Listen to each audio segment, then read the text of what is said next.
2 weeks before the pilgrimage. By accepting the invitation, I was fighting against all my senses after growing up in the UK and only seeing a war-torn Iraq in the media. I'd never visited the Middle East, and my family's experience of the Middle East extends to Lebanese wine.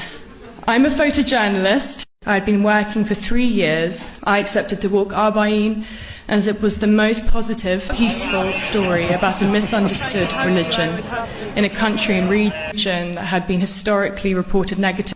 I couldn't help but question how as many as 25 million pilgrims walked to Kaaba over the course of 40 days in mourning for a man who died 1400 years ago, and it wasn't worthy of global attention. And even now, Arbaeen is almost unreported in the West.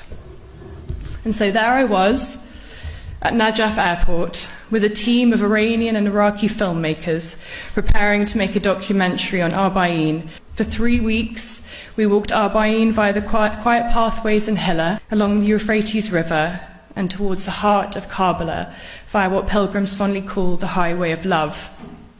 I was moved by the compassion I personally encountered, also between pilgrim to pilgrim, many of whom had flown from the US and Asia and UK. I was surprised to meet a woman who worked for HSBC in London. While meandering our way through these date palm forests towards our accommodation for the night, I've been informed that if you stay in the men's mokebs, you'll experience a strong symphony of snoring. But I can tell you in the women's mokebs, you have to be prepared for toddlers poking you awake, and the sound of newborn babies crying. And in my case, I had aunties offering me food, readjusting my hijab, and asking me 20 times a day if I was married. Everyone was there for the same reason, to pay respects to Imam Hussein, and yet we were all on different journeys. While I'm not Muslim, I found the message of Arbaeen at an enormously transitional point in my life, and I found many pilgrims had decided to walk Arbaeen after losing a loved one or fleeing conflict, those who had waited much of their life to be there in their 80s and 90s. When we reached Imam Hussein's shrine the day before Arbaeen, I stood on a rooftop looking out at a stream of pilgrims, and at my colleagues knelt on the floor weeping in the presence of Imam Hussein's shrine. I felt overwhelmed and confused. How could up to 25 million people walk every year and no one know about it? How could they mourn for Hussein as if he had just died that day? And how could one man unify so many people in one place, and yet so few globally know about it?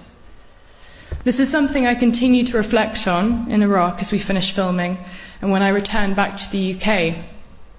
I spent 2018 deeply frustrated by the contrast between my experiences and what the British media spouted. While Arbaeen is no doubt a time of deep mourning, there is so much joy to be found too. In the most sensitive and raw of times, we can, as people, be softer than ever, and that is certainly the case for Arbaeen. When the men at Heathrow immigration asked me if I was safe, I told them, very simply, that the very reason they wanted to interview me was the very reason I had gone to Iraq, to show people it's not what they think it is. I opened my laptop and I showed them my photographs, and I showed them these pictures from the pilgrimage.